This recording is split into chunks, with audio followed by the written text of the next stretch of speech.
So, I can't believe I'm filming my September wrap-up right now. This year is going so quickly. And before we get into this September wrap-up, let's just address the elephant in the room. Yes, I am indeed wearing glittery pink lipstick because I think it's fun and I love it. Moving on to the important stuff though, the books. The first thing I read in September was actually The Binding, but I finished it on the 1st of September, so I actually wrapped that one up in my last wrap-up, so my August wrap-up. So we're actually kicking it off with the second book that I finished, which was The Player of Games by Ian M. Banks, which follows a character named Gerge who lives in a place called The Culture, where nobody has to work, nobody has to earn any money, everybody can just do whatever they want whenever they want and just have a lot of fun. And his fun of choice is to play games, and when a new game in a new area of space is discovered, he travels there to play the game. And you would think from that synopsis that the book is very focused on games, but actually it's really more focused on Gerge's inner monologue and his understanding of what's going on around him. And unfortunately, he's not a very likeable character. He's not supposed to be a likeable character. You aren't supposed to empathise with him. He's pretty awful, but it just didn't make it a particularly enjoyable read for me personally, because I'm a character-driven reader, and so I have to like the character in some way, even if it's a like to hate them kind of thing. There has to be something there, and Gerge just was an annoying character but not a hateable character, so this book didn't really work for me, unfortunately. I followed that up though with a book that very much did work for me, and that is Dry by Neil and Jared Schusterman. And I went into this one thinking that it was a dystopian novel, but actually it's not. It's an apocalyptic novel about something called the tap out, which is when an area of Southern California, I think, but don't quote me on that, runs out of water and the people have to deal with it. And we follow various different perspectives here, but it is young adult and the perspectives that we follow are young adults, so there is that additional tension that's added to the story by the fact that these are young people struggling to deal with this situation on their own and not really knowing how to, and nobody really knows how to cope. But I don't know, there's something about the perspective of this particular age group just adds to the intensity of the story, and it's fairly brutal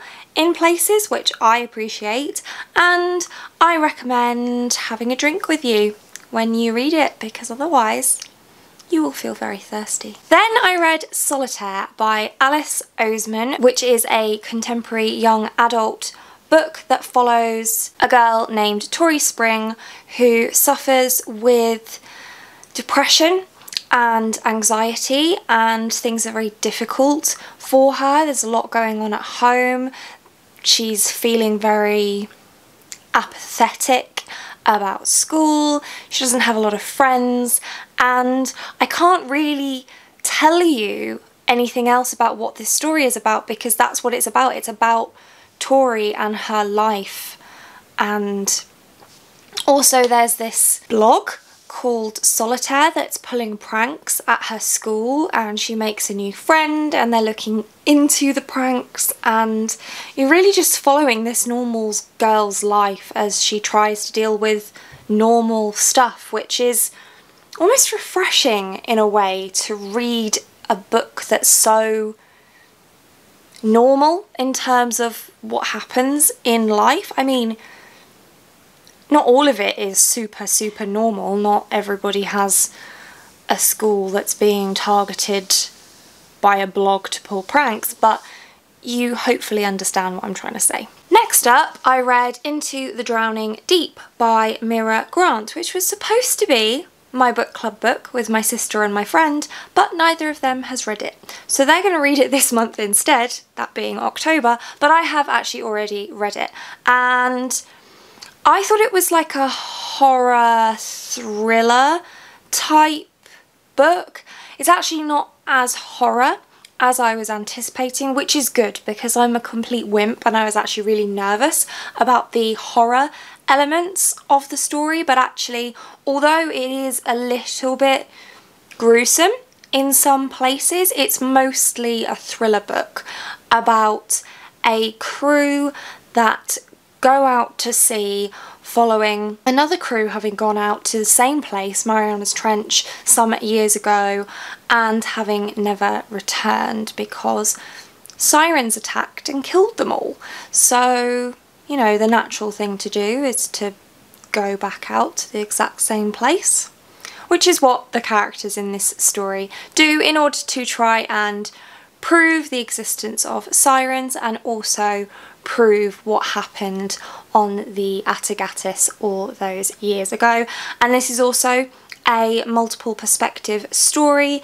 The tension of the book is pretty good at the beginning and towards the end, but the middle section slowed down quite a lot. I think that this is probably sci-fi thriller because there's actually quite a lot of science involved in terms of deep sea exploration and that sort of thing. So that was quite interesting and unexpected, and I quite enjoyed that element of it. But I think overall I found the story a little bit slow and I wasn't hugely fond of the ending. Then a book that I thoroughly enjoyed, Red, White and Royal Blue by Casey McQuiston. This is an adult romance book about the first son of the United States of America falling in love with the Prince of England, and it's adorable and it's hot.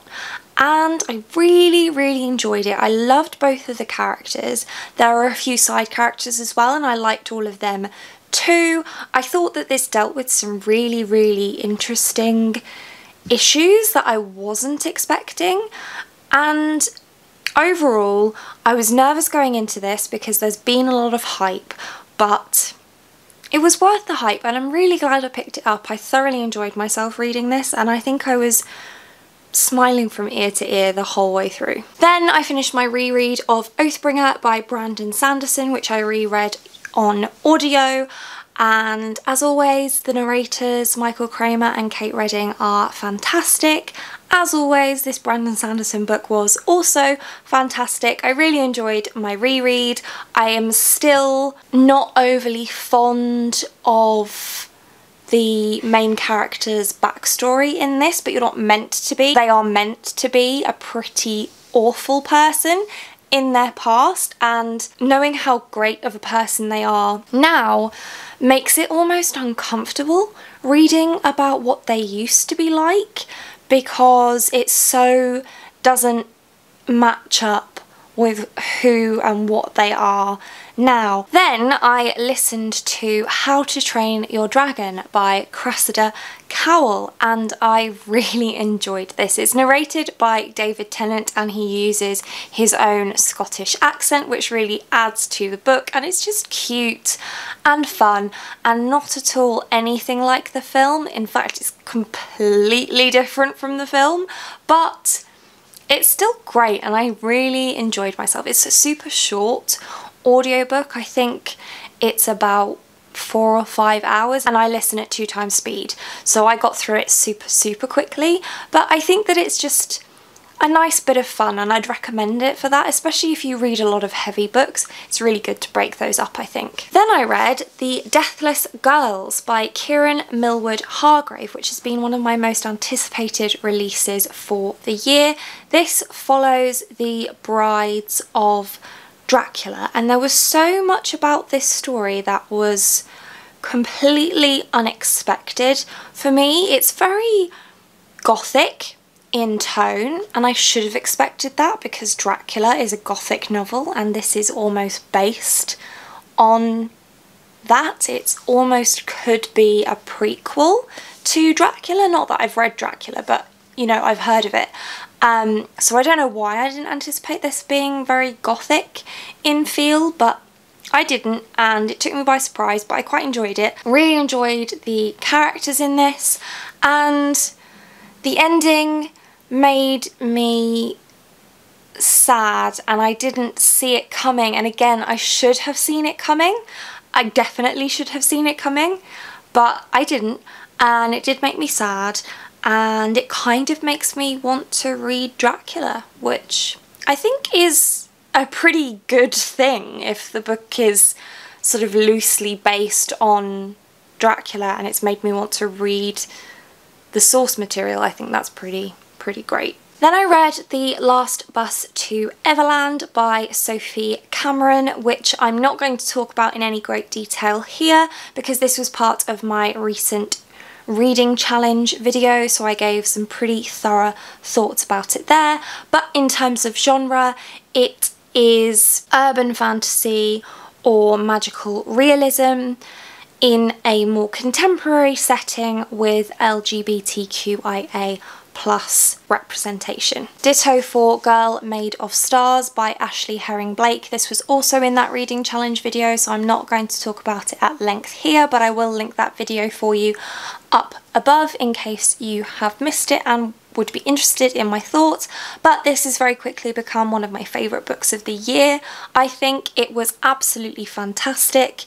It is contemporary, but it's a very dark contemporary that deals with some very delicate issues, trigger warnings for rape and sexual abuse here, so be aware of that. But this book, I loved it. It's absolutely fantastic, and I can't wait to reread it. Then I reread The Magician's Guild by Trudy Canavan, which I listened to on audio. I haven't read this book for years, but I absolutely love this series. I don't think if you've never read this series before that you should pick up the audiobook necessarily. It's fine, but it's not great, and I don't think it does the book as much justice as it could. I still really enjoyed it though.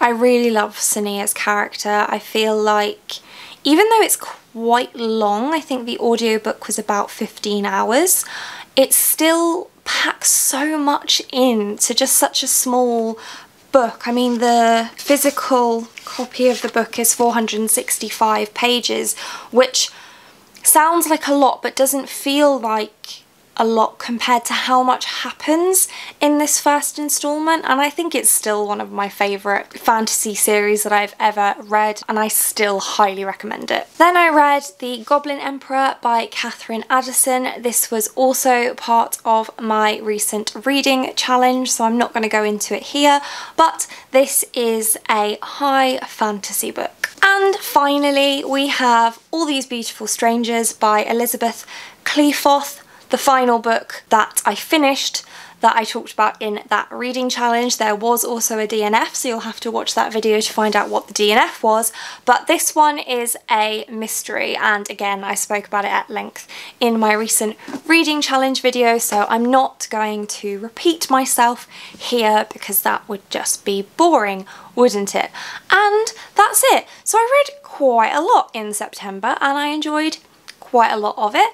I feel like it was a good reading month. I still feel like my reading this year has been really strong and I've found some really great books, so that's always really exciting. What's the favourite thing that you've read in the last month, or what are you currently reading? Tell me all the things as always, but that's it for this one. Thank you so much for watching. If you like this video and want to see more like this from me, then do think about hitting that subscribe button, and I hope to see you here again soon. Thanks! Bye!